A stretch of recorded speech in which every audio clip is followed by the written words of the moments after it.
کوئی عجیب سی بات نہیں ہے. خدا تعالیٰ نے ان کو حکم دیا کہ جس جگہ پر تم لوگ ہو اب اس جگہ کو تم چھوڑ دو. ٹھیک ہے نا. اس جگہ سے نکلنے کی بات خدا تعالیٰ نے کہی تا تم دنیا کے اندر منتشر ہو جاؤ، پھیل جاؤ تم. یہ حکمت تھی خدا تعالیٰ کی. ٹھیک ہے نا.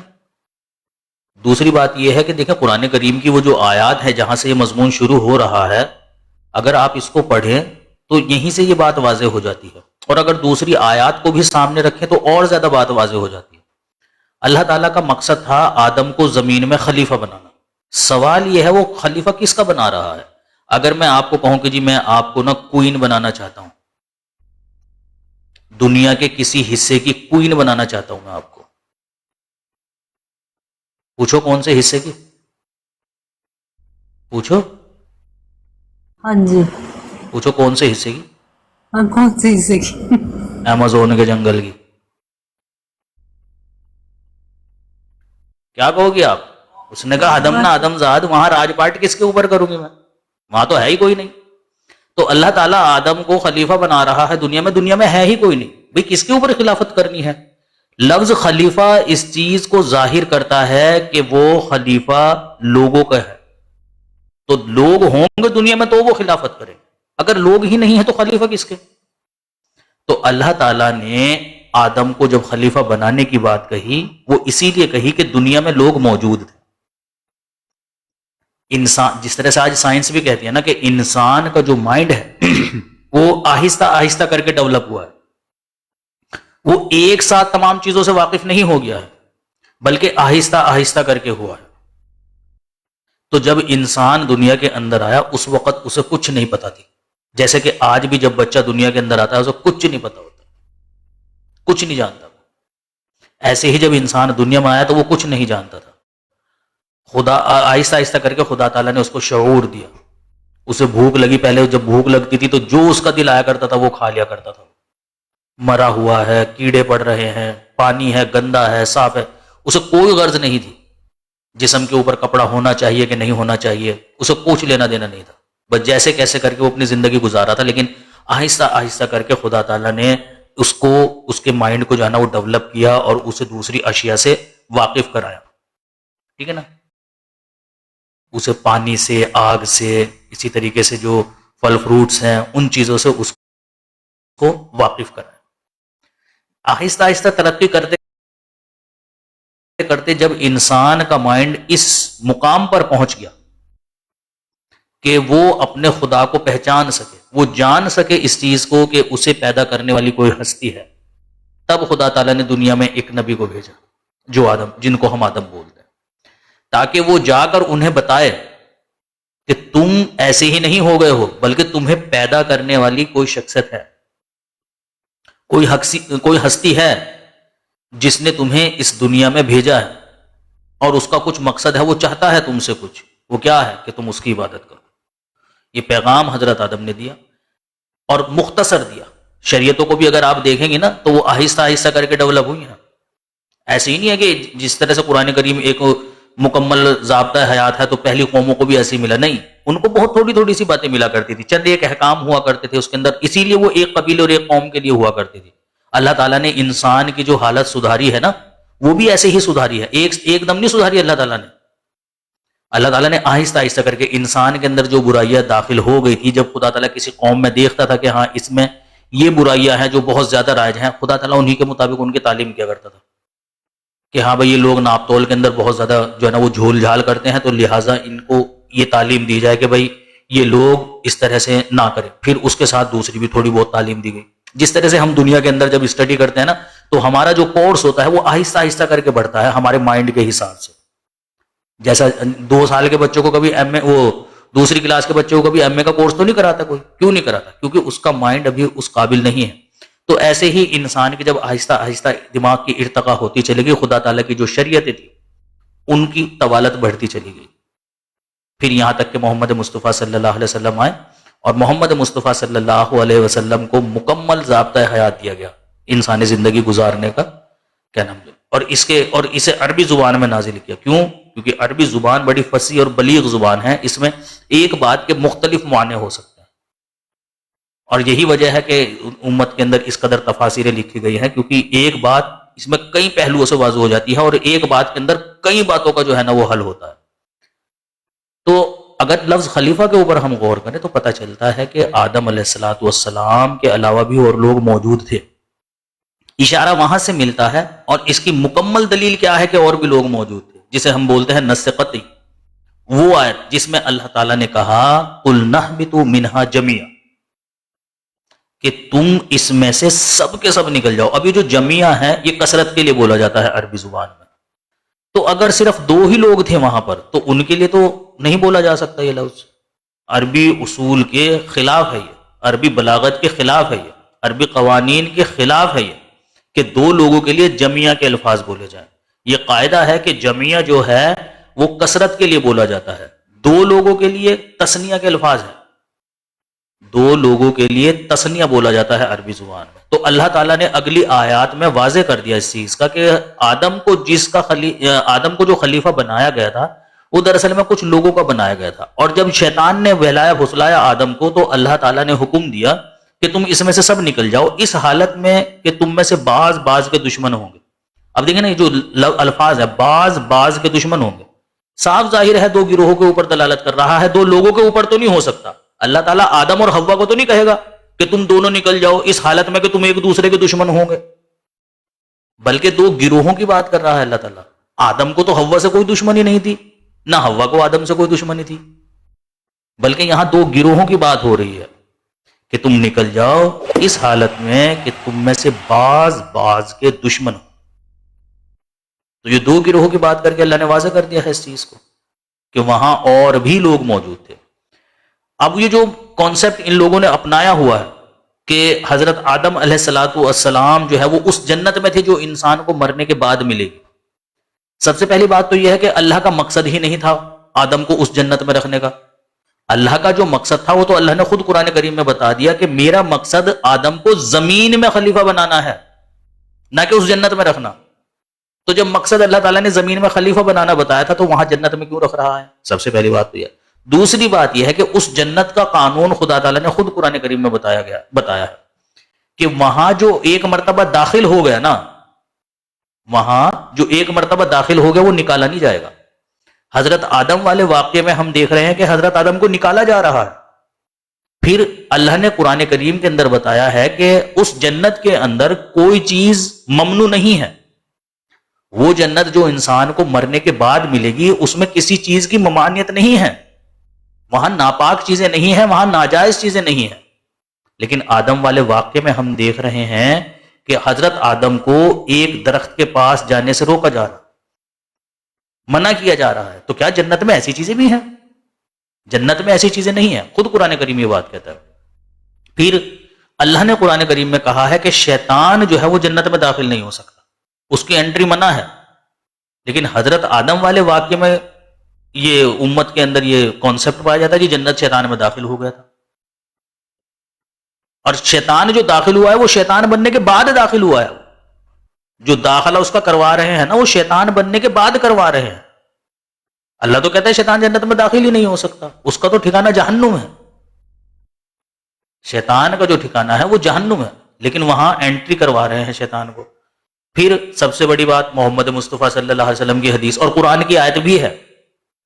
کچھ دن پہلے شاید سلیم میر بھائی نے بھی بتائی تھی، وہ قرآن کی آیت کہ جنت کی نعمہ یعنی نعمتیں وہ ہیں کہ جو نہ کسی آنکھ نے دیکھی اور نہ کسی کان نے سنی. رسول کریم صلی اللہ علیہ وسلم کا قول ہے اور قرآن کی آیت بھی ہے.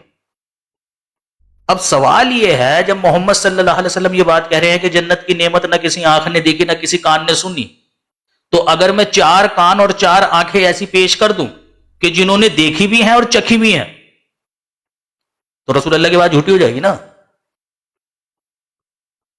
بھائی. رسول اللہ کی بات جھوٹی ہو جائے گی نا.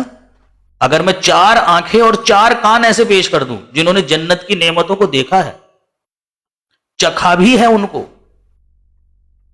تو پھر تو رسول اللہ کی بات جھوٹی ہو جائے گی. کیونکہ رسول اللہ تو یہ کہتے ہیں کہ جنت کی نعمت کسی آنکھ نے دیکھی نہیں، کسی کان نے سنی نہیں، اور اللہ بھی جھوٹا ہو جائے گا نعوذ باللہ. کیونکہ اللہ بھی یہی کہتا ہے قرآن میں.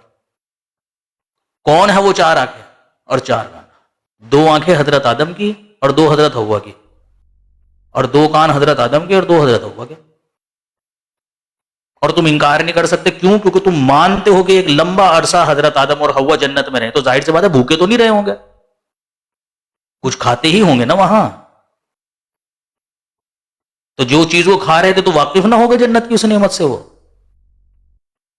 دیکھتے نہیں ہوں گے ان چیزوں کو, آنکھوں پہ پٹی باندھ کر تو نہیں پھرتے ہوں گے, جنت کی ان چیزوں کو دیکھتے بھی ہوں گے. تو بھائی ایسے تو موجود ہے کہ جنہوں نے دیکھا ہے جنت کی نعمتوں کو اور کھایا بھی ہے جنت کی نعمتوں کو. تو پتہ چل رہا ہے کہ یہ جو کانسیپٹ لوگوں نے اپنایا ہوا ہے کہ یہ وہ جنت ہے جو انسان کو مرنے کے بعد ملے گی, یہ چیز غلط ہے, قرآن اور حدیث کے خلاف ہے. ٹھیک ہے جی. اچھا, جنت لفظ جو ہے وہ باغ کے لیے بھی ہوتا ہے نا؟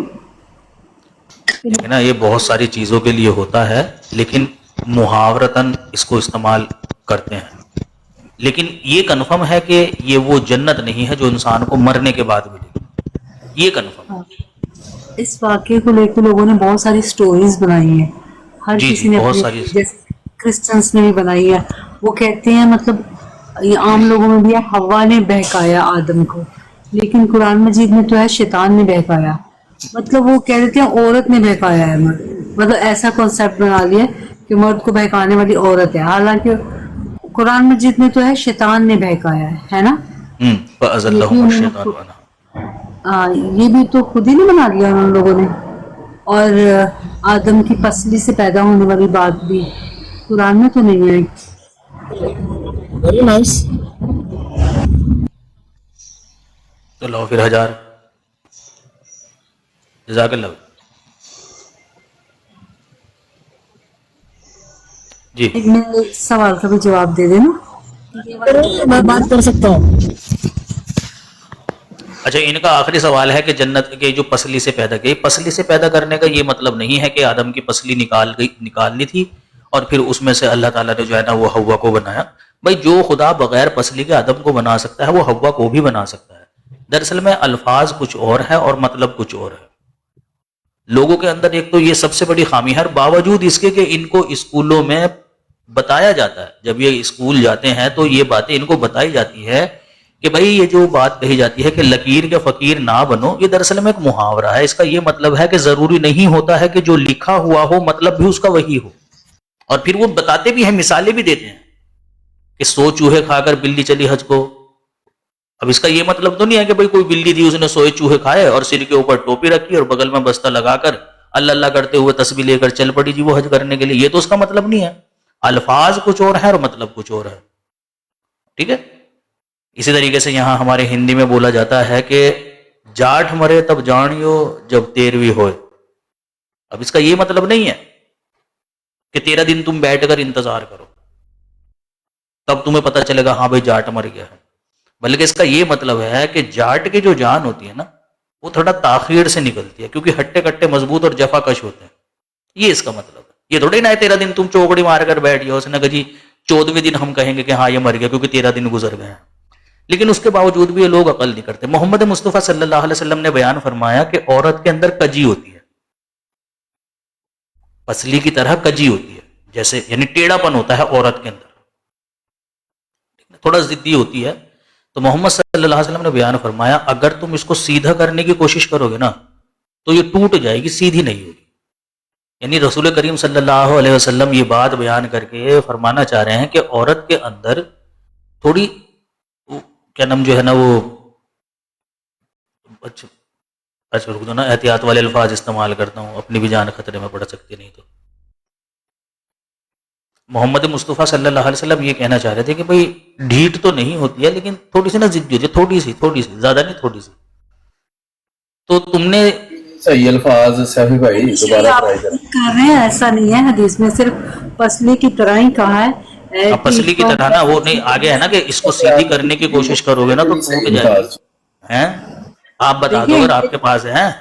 اتنی احتیاط آپ نے کی ہے لیکن نہیں بنی بات. اچھا نہیں بولی, ٹھیک ہو گیا. میں نے تو کہا ہے کیونکہ تھوڑی سی ضدی ہوتی ہے. تو پسلی میں تو ایک خوبصورتی ہوتی ہے, پسلی تو ایک دل کی حفاظت کرتی ہے, اس کی صفات بیان کریں, اس کی برائیاں نہیں کہ اس میں کجی ہوتی ہے اور وہ ڈھیٹ ہوتی ٹوٹنے ہے. کے بعد چبھتی بھی دل میں ہی ہے وہ, اور گردے بھی خراب کر دیتی ہے وہ نہیں. رسول اللہ نے آگے بتایا ہے کہ اگر تم اسے سیدھا کرنے کی کوشش کرو گے نا تو ٹوٹ جائے گی.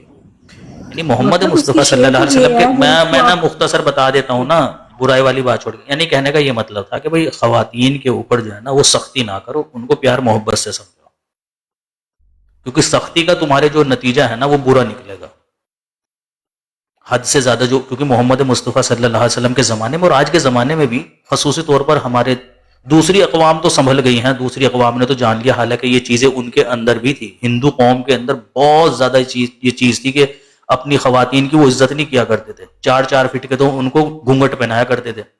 جتنی میٹر کی ساڑی ہوا کرتی تھی اتنی میٹر کا گھونگھٹ ہوا کرتا تھا ان کا. اگر گھونگھٹ اس سے 1-2 انچ بھی اوپر ہو گیا نا تو بس پھر ڈنڈا ہوتا تھا اور وہ ہوتی تھی. لیکن ہندو قوم نے بھی اس چیز کو اپنا لیا ہے. یعنی اسلام کی جو تعلیم ہے وہ دوسری قوموں نے تو اپنا لی ہے, لیکن جو اسلام کے ماننے والے ہیں انہوں نے ترک کر دیا. مسلمان معاشرے میں ہم نے دیکھا ہے کہ خواتین کے ساتھ بہت برا سلوک کیا جاتا ہے. آپ پاکستان سے تعلق رکھتی ہیں تو آپ نے دیکھا ہوگا, یہاں ہندوستان میں تو ہم نے دیکھا ہے. لیکن نتیجہ کیا ہوتا ہے کہ وہ عورت مانتی نہیں ہے, وہ اور زیادہ ضدی ہو جاتی ہے. تو اسی طرح کے اس کو صورتحال جو تھی وہ محمد صلی اللہ علیہ وسلم کے زمانے میں بھی تھی کہ وہاں خواتین کی کوئی عزت نہیں ہوا کرتی تھی. تو محمد مصطفیٰ صلی اللہ علیہ وسلم نے اس چیز کو ملحوظ رکھتے ہوئے اپنی امت کو, اپنے ماننے والوں کو یہ تعلیم دی کہ بھئی آپ نے خاتون کی کسی ضد پر یا کسی غلطی کے اوپر اتنا سختی سے پیش نہیں آنا ہے, کیونکہ اگر تم حد سے زیادہ اس کے اوپر سختی کرو گے نا تو وہ ہاتھ سے تمہارے نکل جائے گی. لہٰذا اسے پیار محبت سے سمجھو. کیا طبیعت خراب ہے بھائی مجاہد بھائی آپ کی؟ مجاہد بھائی انمیوٹ کریں.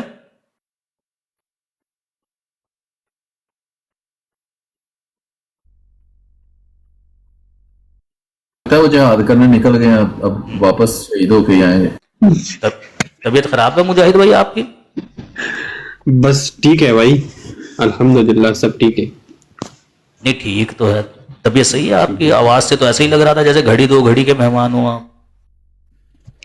نہیں بھائی سب ٹھیک ہوگا. کوئی سوال ہے میرے ٹھیک بھائی؟ ہے. کوئی سوال ہے آپ کا؟ نہیں بھائی, سوال یہ ہے کہ آپ نے جس موضوع پر گفتگو جاری رکھا ہے کہ حضور صلی اللہ علیہ وسلم کے خاتم النبیین حضرت محمد مصطفیٰ صلی اللہ علیہ وسلم کی جو حدیث ہے نا کہ عورت کو جو ہے وہ جو بائی پسلی سے بنایا گیا ہے, اگر اس کو چھیڑو گے تو وہ ٹوٹ جائے گی. تو اس کو خاندانی نظام کو مضبوط کرنے کے لیے مسلمان کے معاشرے کو ایک تعلیم دی جا رہی ہے کہ عورتوں کے ساتھ اچھی سلوک کرو اور اس کے ساتھ اچھے اخلاق سے پیش آؤ. اگر آپ پیغمبر علیہ السلام نبی علیہ السلام خاتم النبیین صلی اللہ علیہ وسلم کے آخری الفاظ جو تھے وہ جو موٹی الفاظ تھے ان کو دوبارہ دہرایا کہ نماز قائم کرو اور اسی طرح اپنی عورتوں کے ساتھ حسن سلوک سے پیش آؤ, غلاموں سے اچھے طریقے سے پیش آؤ, جو خود کھانا کھاتے وہ کھلاؤ ان کو. تو یہ حدیث جو ہے یہ خاندانی نظام کو ایک اسلامی معاشرے میں جو ایک اسلامی حکومت ہو پوری طرح, جسے ہم خلافت کے نام سے تعبیر کرتے ہیں, تو اس معاشرے کو منظم کرنے کے لیے یہ حدیث ہے تاکہ میں نے بھی یہی بات بتائی ہے, میں نے بھی اس کو یہی کہا. بھائی ہلو بھائی, اگر آپ سن رہے ہو تو میں نے بھی یہی کہا ہے کہ یہ اس کا مطلب نہیں ہے کہ مرد کی پسلی نکال, ہر آدم کی پسلی نکال لی تھی اللہ تعالیٰ نے تو پھر اس کے بعد اس میں سے حوا کو بنایا تھا. یہ اس کا مطلب نہیں ہے. الفاظ کچھ اور ہیں اور مطلب کچھ اور ہے, وہ میں نے بتا دیا ہے. آپ نے کچھ اور بھی باتیں اس کے اندر ایڈ کر دی. اصل مقصد یہ ہے بتانا کہ لوگوں کے اندر یہ جو کانسیپٹ ہے کہ ظاہری طور پر آدم کی پسلی نکال لی تھی اور پھر جو ہے نا وہ حوا کو بنا دیتا, یہ غلط ہے. اس کے بعد اگر کوئی دوسرا مطلب آپ لینا چاہتے ہو جی وہ نظام کو مضبوط کرنا چاہ رہے تھے یا یہ کرنا چاہ رہے تھے وہ کرنا چاہ رہے تھے, یہ بات ایک الگ ہے.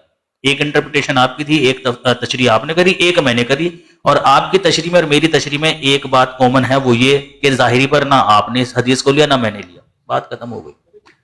اب خاتم النبیین کی آپ بات کر رہے تھے, محمد مصطفیٰ صلی اللہ علیہ وسلم تمام خاتم النبیین ہے محمد صلی اللہ علیہ وسلم. کیا مطلب ہے خاتم النبیین کا؟ خاتم النبیین کا مطلب وہ ہے جو 1450 سال کی امت کا جو دورانیہ ہے نا جو گزرا ہے, ان میں جتنی فقہا علماء نے جو مطلب سمجھا ہے اس کا وہ مطلب ہے. یعنی ایک سیل انہوں نے ہے, تو جسے کہا ہم ہے کہتے ہیں نا, ایک جو بات سنیے نا, ایک مہر جو ہوتا ہے جو آخر میں کسی چیز پر لگایا جاتا ہے اس کو ہم خاتم کہتے ہیں. خاتم النبیین یعنی نبیوں کے سلسلے کو ختم کر دینے والا, اس کو ایک سیل, اس کو ختم کر دینے والا. یہ خاتم النبیین کا مطلب ہے جو کون سے نبیوں کے سلسلے کو ختم کیا ہے؟ کون سے نبیوں کے سلسلے کو ختم کیا ہے محمد صلی اللہ علیہ وسلم نے؟ کیا مطلب؟ میں سمجھا نہیں. ابھی سمجھا. اعجاز بھائی موجود ہیں آپ؟ السلام علیکم یار، آپ نے تو کری نہیں بات آج. جی میں آپ کی بات کو نہیں سمجھا. آپ کریں بات، میں مزہ، مجھے اچھا لگ رہا ہے، بہت اچھی بات کر رہے ہیں اقبال بھائی. نہیں آپ کریں نا، وہ پٹھان بھی ہے نا، ذرا تھوڑا سا نا، ایک پٹھان سے بات کرتا ہے تو تھوڑا اثر پڑتا ہے اس کے اوپر.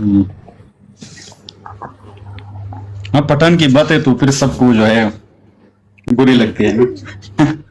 اسی لیے میں آپ کے سامنے پٹھان ہی پیش کر رہا ہوں تاکہ آپ کو بھی اس کی کچھ باتیں بری لگے، کیونکہ وہ بھی پٹھان ہے نا بھائی. سارا برا ہم ہی کیوں ہو گئے؟ تھوڑا سا کیا کہہ رہے ہیں؟ اچھا تو پٹھانوں میں بھی یہ فتنہ جو ہے پٹھانوں میں بھی آ چکا ہے. میں تو سمجھا تھا کہ یہ صرف پنجابی میں ہوتا تم ہے. دیوبندی ہو؟ نہیں میں صرف مسلم ہوں، کیونکہ قرآن میں ہمارا نام مسلمان رکھا ہے. صرف والے مسلم ہیں. یہ نیا فرقہ نکلا ہے صرف مسلم. نہیں، اس سے پہلے جو انہوں نے بتایا تھا کہ میں 1400 سال کے تمام اکابرین کو مانتا ہوں نا، تو جی تو وہ پھر مطلب انہوں نے یہ جو باتیں بتائی وہ سارے مانتے ہو آپ نا؟ کون سی بات ہے جی؟ یہی خاتم النبیین کی جو تشریح کی ہے، لا نبی آبادی کی جو تشریح کی ہے. آپ آگے آ جاؤ، کیونکہ آپ دیوبندی تو خود کو نہیں مان رہے ہو نا. دیوبندی نہیں، اہل سنت تو ہو، اتنا تو پتہ چل رہا ہے. جی اہل سنت تو ہے، اہل سنت تو ہے. ہاں تو اہل سنت کے جو اکابرین ہیں ان کی بات آپ مانتے ہیں؟ کون سی بات بتائیے نا. یہی خاتم النبیین کی جو تشریح اہل سنت کے اکابرین کرتے ہیں. ہاں اس بات پر تو امت کا اجماع ہے، اس پر امت کا اجماع ہے. ختم کا مطلب ہے ختم کرنے والا، یا دی سیلڈ جسے ہم کہتے ہیں نا، سیلڈ ایک مہر ختم. ہاں وہ قاسم نانوتوی صاحب کو جانتے ہیں آپ؟ قاسم نانوتوی صاحب، ہاں نام سنا لگتا ہے، نام سنا لگتا ہے. بڑے اکابر دیوبند کے بڑے اکابر میں سے گزرا ہے. ہاں تو وہ بھی اہل سنت کے اکابرین میں سے آتے ہیں نا، کہیں باہر سے تو نہیں ہے. اچھا ہاں تو وہ تو خاتم النبیین کا مطلب یہ بیان کرتے ہیں کہ اگر بعد زمانہ نبوی کوئی نبی پیدا بھی ہو جائے تو محمد مصطفیٰ صلی اللہ علیہ وسلم کے ختم نبوت پر کوئی فرق نہیں پڑے گا، آپ کی خاتمیت ویسے ہی رہے گی. نہیں میرا خیال نہیں کہ اس نے یہ بات کی ہوگی. اگر آپ کے ذہن میں اس طرح کوئی حوالہ ہے تو جی بتائیے. نہیں انہوں نے کی ہوئی، انہوں نے کتاب میں لکھی ہوئی ہے. دیوبندی ابھی تک اس عبارت کو جو ہے نا دفاع بھی کرتے ہیں بریلویوں کے ساتھ جو بات ہوتی ہے. نہیں اس کا مستند حوالہ جس پر قاسم نانوتوی صاحب کا کوئی ریفرنس ہو، اس کا اپنا ہاتھ سے لکھا ہوا کوئی نسخہ ہو یا تحریر ہو، اسے آپ پیش کیجئے، اس پر بات ہو سکتی ہے. اس کا حوالہ بھی آپ کو مل جاتا ہے. آپ کہہ رہے کہ یہ نہیں لکھا ہوا نا، اگر ہم حوالہ دے دیں تو آپ پھر مان لیں گے یہی تشریح؟ نہیں قاسم کی بات ہمارے لیے دلیل یا حجت تو نہیں ہے نا. قاسم نانوتوی کون ہے؟ اگر ایک اکابر گزرا ہے، اس انسان ہے نا، غلطیاں بھی ہو سکتی ہے، لیکن اس کو ہم آپ ابھی بتا رہے تھے کہ دیکھیں 1400 سال کے جتنے اکابرین ہیں میں مانتا ہوں، میں نے ایک پیش کیا، اس کو آپ نے چھوڑ دیا، وہ چھوڑے بھائی. تو مطلب اس طریقے سے میں جس کو بھی پیش کروں گا تو آپ کہیں گے میں تو نہیں مانتا ہوں، یہ تو ایک اکابر ہے، میرے لیے تو حجت نہیں ہے. کا آپ مجھے ریفرنس دیجئے. ہاں ان کا آپ مانیں گے، وہ میں ریفرنس دے دیتا ہوں. تعزیر الناس کی ہے، صفحہ نمبر 36 ہے کہ 33-35 اس طرح ہے، میں دیکھ لیتا ہوں اس کا. پوری کتاب اسی موضوع پر ہے. پہلے صفحے پر بھی یہی بات لکھی ہے. جہاں جواب لکھا ہے وہ قرآن کی آیت لکھ کر بتایا ہے. خاتم النبیین کا مطلب یہ نہیں ہے کہ ریفرنس بتا دیجیے، میں سرچ کروں گا. تحذیر الناس ان کی صفحہ نمبر 1 سے لے کر آخری صفحے تک یہی مضمون ہے. وہ ہے ہی ختم نبوت کے موضوع پر. اچھا ہاں جی. تو یہ یہاں سے تو وہ کہتے ہیں اس عبارت میں کہ اگر محمد مصطفیٰ صلی اللہ علیہ وسلم کے بعد زمانہ نبوی کوئی نبی پیدا بھی ہو جائے تو پھر بھی آپ خاتم النبیین ہی رہیں گے. مطلب آپ کے ختم نبوت پر کوئی فرق نہیں پڑنے والا. تو پھر ختم کس طرح کیا نبیوں کو کیسے ختم کیا؟ ہاں یہ بات اگر آپ تحریر میں اس کی جو مستند تحریر ہے اس میں آپ دیکھیں تو یہ وہ آپ کو دکھا بھی دیں گے. خالد بھائی دکھا دیں گے آپ. سنیے نا، سنیے میری بات، سنیے میری بات سنیے کہ بطور فرض محال یا تقدیری سوال کے طور پر اگر بالفرض، یہ باتیں آپ نے کیوں لکھی ہے کہ بالفرض محال تقدیری سوال؟ اس میں آپ کے پاس میرے خیال میں تو عقل تو ہوگا آپ کے پاس اتنا کہ اس کا تو مطلب کیا ہے، محال کا کیا ہے، تقدیری کیا ہے، بالفرض کیا ہے.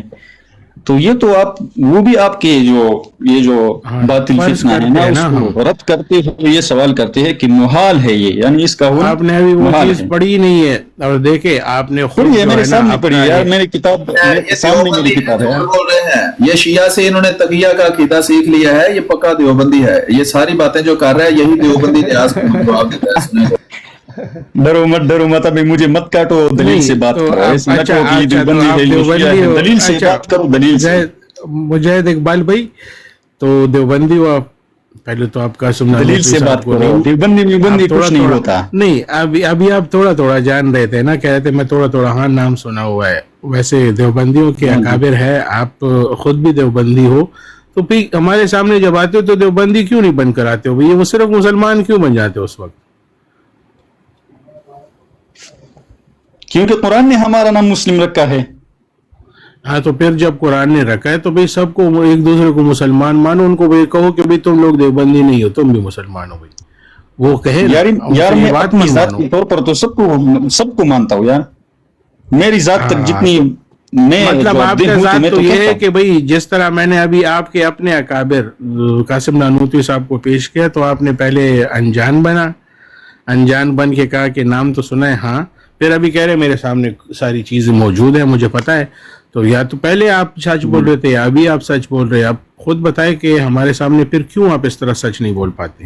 یار آپ لوگ جو ہے دلیل سے بات کیوں نہیں کرتے؟ بات کو توڑ مروڑ کر آپ باتیں کیوں پیش کرتے ہیں؟ میں نے دلیل قاسم نانوتوی صاحب کا حوالہ سنیے. قاسم نانوتوی صاحب کا حوالہ آپ نے دیا، میری سامنے کتاب پڑھی ہے، میں عبارت پڑھ لیتا ہوں. اب آپ میں صبر نہیں ہے کہ اس کو برداشت کر سکے. یار دلیل سے بات کرو اور ایک دوسرے کو سمجھنے کا موقع دو نا. ہاں جی پڑھ لے. کون سی صفحے پر ہے یہ عبارت جو میں نے پیش کی تھی آپ کو کہ بعد زمانے آپ نے جو حوالہ دیا تھا کہ پہلے صفحوں پر لکھا ہے، تو میں پہلے صفحے سے ہی آپ کو بیان کرتا ہوں. انہوں نے ایک جو پیرنتھیسس ہوتے ہیں نا بریکٹ، اس میں لکھا ہے کہ بطور فرض محال یا تقدیری سوال کے طور پر اگل بالفرض، یعنی اتنی تمہید باندھ کر پھر بھی قاسم نانوتوی صاحب فرما رہے ہیں کہ اگر بالفرض آپ کے زمانے میں آپ کے بعد بھی کوئی نبی پیدا ہو جائے تب بھی آپ صلی اللہ علیہ وسلم کی آخری اور اعلیٰ ترین حیثیت پر کوئی فرق نہیں پڑے گا. اتنی بڑی تمہید باندھ کر یہ بات کہہ رہے ہیں کہ بالفرض، بطور فرض، محال، تقدیری سوال کے طور پر. پھر فرما رہے اگر بالفرض، 4-5 مرتبہ بالفرض اور محال اور تقدیری اور یہ سب کہہ رہے ہیں کہ اگر ایسا ہونا ناممکن ہے. محال بھی لکھا ہے، یہ خیال است محال است جنوں. تو پھر بھی فرما رہے ہیں کہ آپ صلی اللہ علیہ وسلم کی جو ختم نبوت ہے اس پر کوئی جو ہے اور حرف یا کوئی یہ کفریہ فرقہ نہیں. یہ جو جملہ انہوں نے لکھا ہے یہ صحیح لکھا ہے. یہ اگر ایک چیز ممکن ہی نہیں ہے تو فرض کیوں کروں بھائی؟ یہ تو پھر کفر ہوا. فرض کیوں کیا جا رہا ہے؟ ایک چیز ہے ہی نہیں. کفر اس میں کیا ہے؟ اس میں کفر کی کیا بات ہے؟ کفر اس جملہ ہے نا بھائی. جب آپ مانتے ہو کہ محمد مصطفیٰ کیسے کفر جملہ کسے کہتے ہیں؟ آپ کفر جملے کی تعریف کیجئے. صبر اس چیز کا انکار ہوا نا. کفر کسے کہتے ہیں؟ کفر کی تعریف ہاں بتا دیتا ہوں، بتا رہا ہوں. نہیں میں بتا رہا ہوں نا، مجھے بولنے دینا. کفر جدا چیز ہے. دیکھیں بات وہ ہے کہ آپ مانتے ہو کہ خاتم النبیین کا مطلب ہے کہ محمد مصطفیٰ صلی اللہ علیہ وسلم کے بعد کوئی نبی نہیں، اور پھر اس کے علاوہ آپ فرض بھی کرتے رہو اور یہ بھی کہو کہ بھئی علماء کے نزدیک یہ معنی نہیں جو عام عوام کو بتائے جاتے ہیں. تو بھئی یہ باتیں لوگوں کو لکھ کے دے کے جا چکے ہیں وہ، اور آپ ابھی کہہ رہے ہو کہ بھئی انہوں نے یہ مطلب نہیں لیا.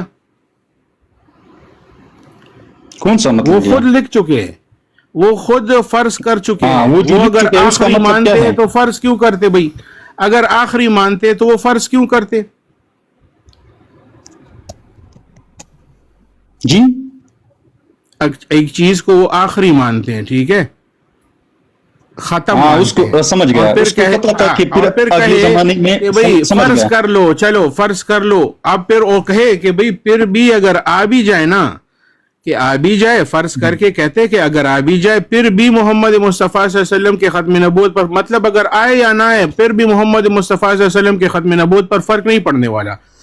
ٹھیک ہے, یہ ساری باتیں کہیں ہاں تو یہ کیوں پھر کہیں؟ سمجھ گیا. بھائی اس کو پتا تھا, ہاں اس کو پتا تھا کہ میرے زمانے کے بعد ایسے ناہنجار لوگ آئیں گے جو بات کو اس طرح لیں گے, تو انہوں نے بالفرض محال تقدیری اور نہ معلوم کتنے الفاظ استعمال کیے کہ یہ لوگ آئیں گے اور ان کے لیے بالفرض ایسا ہونا محال ہے, ایسا ہونا محال ہے, ناممکن ہے. لیکن میں پھر سے بھی کہہ رہا ہوں اگر ہو بھی جائے تو نبوت خاتم النبیین صلی اللہ علیہ وسلم کی نبوت پر اگر کوئی ہو جائے تو اثر بھائی یا اگر فرق نہیں کیوں ہو پڑتا. جائے بھائی, جب ہو ہی نہیں سکتا تو اگر کیوں ہو جائے, اگر ہو ہی نہیں سکتا تو اگر کیوں ہو جائے, یہی تو میرا سوال ہے کہ جب ہو ہی نہیں سکتا تو پھر اگر مگر کہاں, پھر تو شک یہ ہے کہ کہیں سے آ سکتا ہے کوئی نا, کسی کا انتظار ہے, کسی کے انتظار میں بیٹھے اگر ہوتا تو کوئی پھر آ سکتا عمر ہے نا. نبی ہوتا نا, اگر اسی یار یہ جو بات یار ہے نا, مفتی صاحب رک جاؤ, میری بات سمجھیے, سنی میری بھائی بات سمجھیے, میرا یہ جو گلا خشک آپ ہے. الفاظ کی توڑ مروڑ کر رہے ہیں نا, اس سے کوئی فائدہ نہیں نکلتا. کوئی دلیل کوئی توڑ دلیل مروڑ قطعی نہیں جسے کرتا کہتے ہیں نا, منصوص اور محسوس, اس پر بات کیجیے. بالفرض محال میں,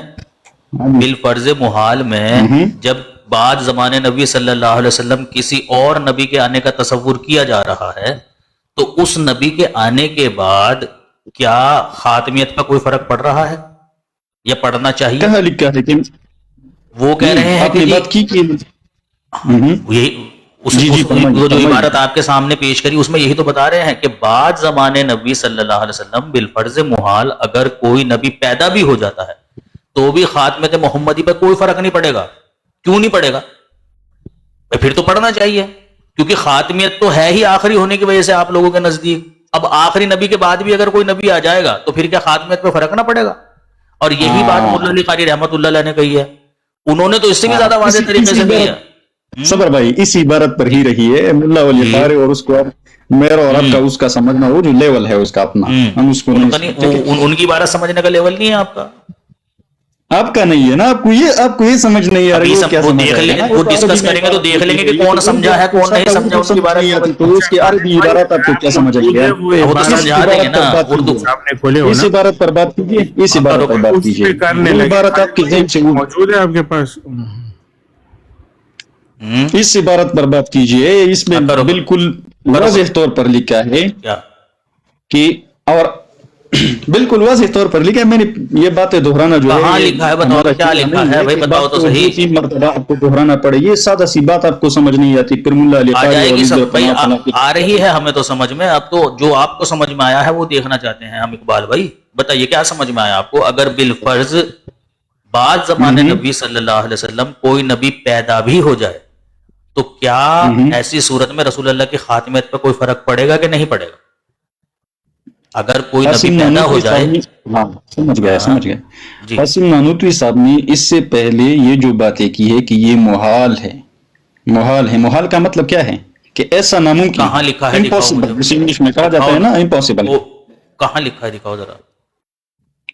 آپ یہ جو کتاب ہے نا اسے تحذیر الناس, یہ اوپن کی آپ کا ہی حوالہ ہے, میں آپ کے حوالے سے بات کر رہا ہوں. میں اوپن کر لیتا ہوں, آپ مجھے بتا دیجیے تحذیر الناس. بھائی مجھے بتا دیجیے, ہم سے مانگے کہ حوالہ کیا ہے. حوالہ بھائی آپ جو بات کہیں, بھائی جو بات میں کہوں گا اس کا حوالہ میرے ذمہ ہے, جو بات آپ کہیں گے اس کا حوالہ آپ کے ذمہ ہے. سیدھی یہ تحذیر الناس کا حوالہ تو تحذیر الناس کوئی ایک لائن کی کتاب تھوڑی نا بھائی. آپ کے اپنے جو بھائی ہے اس سے پوچھے نا, پہلے صفحے پر موجود ہیں.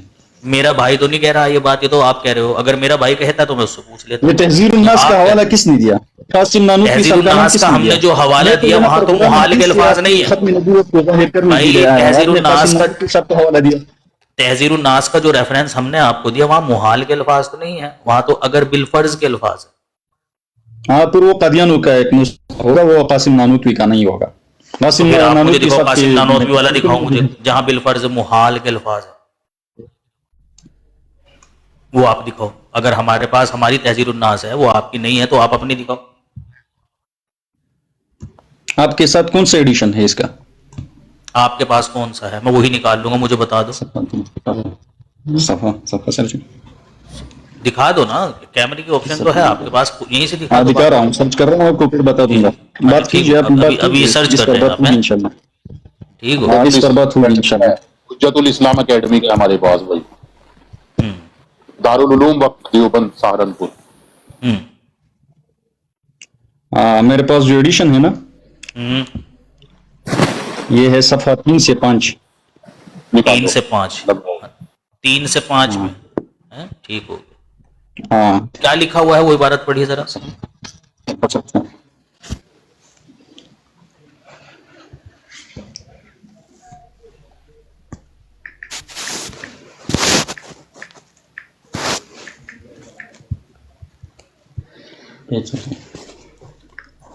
بات کریے نا، آپ بات کریے.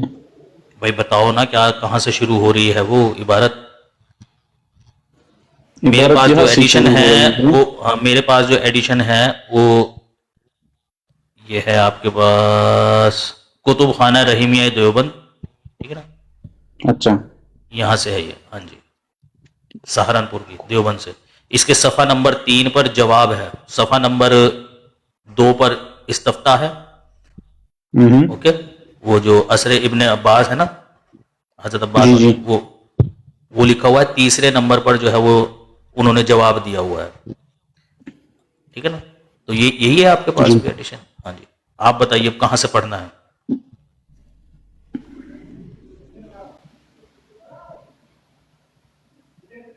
جی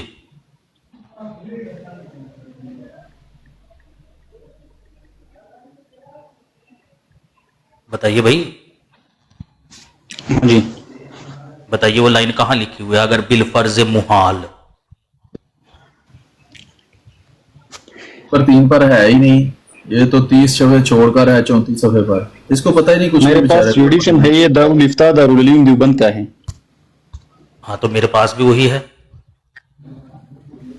جو ہے نا کتابیں نہیں چھاپتا، ہاں کیوں جھوٹ بولتے ہو؟ کیمرہ کھول کے دکھاؤ. دارالفتاء فتوی جاری کرتا ہے کہ کتابیں چھاپتا ہے؟ بالکل. اور دارالعلوم دیوبند. دارالعلوم دیوبند ہندوستان ہے کہ پاکستان ہے؟ ہندوستان میں تو ہے ہی نہیں دارالفتاء. اچھا دکھا دو نا کیمرہ کھول کر. اب ایسی بھی کیا شرمانا، یہ کوئی بات ہوتی ہے یار؟ ماشاء اللہ سے خوبصورت نوجوان لڑکے ہو.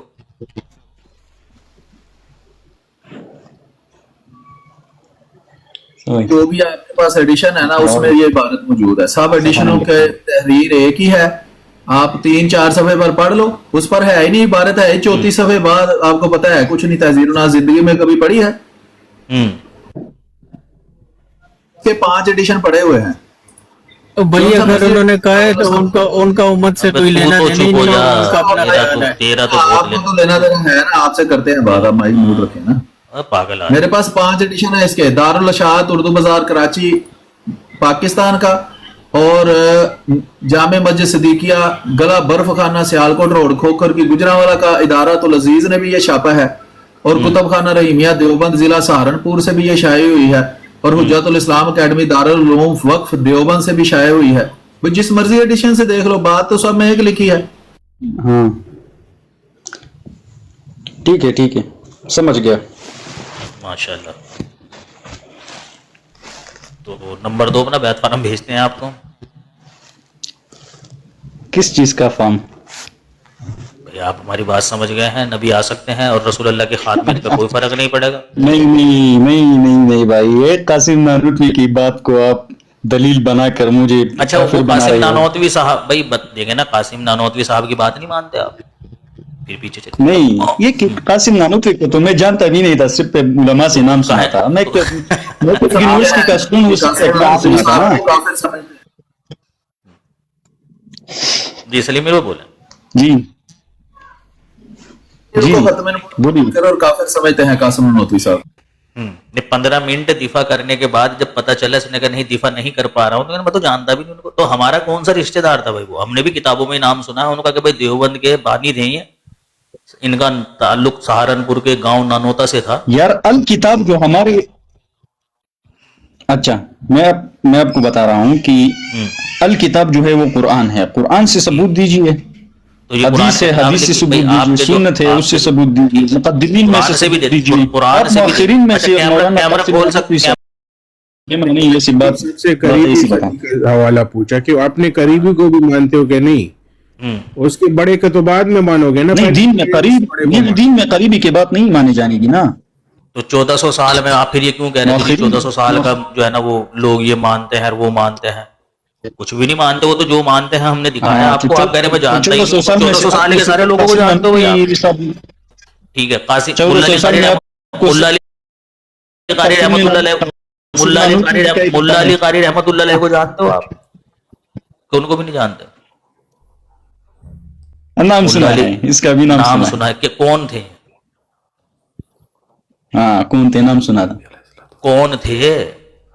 یہودی تھے، عیسائی تھے، مسلمانوں کے بہت بڑے عالم تھے، محدث تھے، مفسر تھے، کیا تھے؟ نہیں، یہ فقہ حنفی کی ایک معتبر عالم دین گزرے ہیں جنہوں نے فتح الباری، عمدۃ القاری اور امام ابو حنیفہ کا جو فقہ الاکبر ہے اس کی شرح لکھی ہے. اس طرح مجھے معلوم ہے کہ مفسر بھی تھے، یہ آپ کو پتا ہے؟ ہاں، یہ مفسر بھی تھے، نہیں، یہ پتہ اور نہیں کہ محدث بھی تھے. مفسر تھے کہ نہیں تھے. نہیں ملا علی قاری، ملا علی قاری.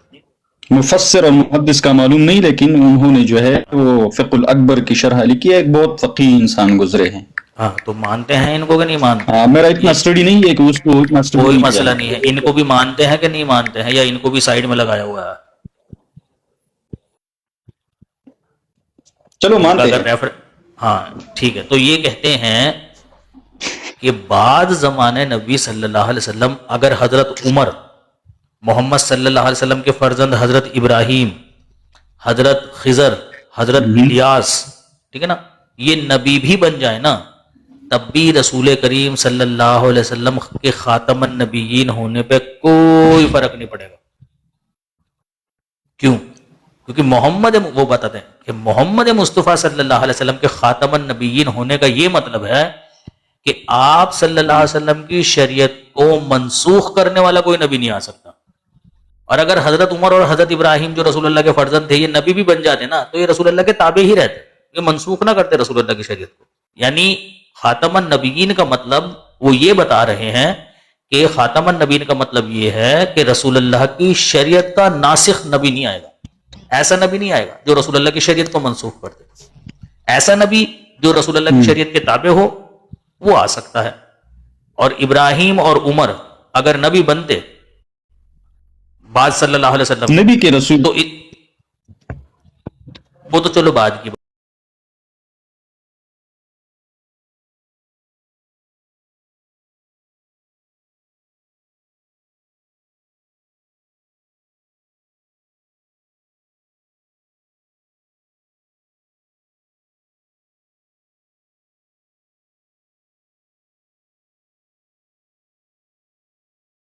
تصوف کے بہت بڑے شیخ سمجھے.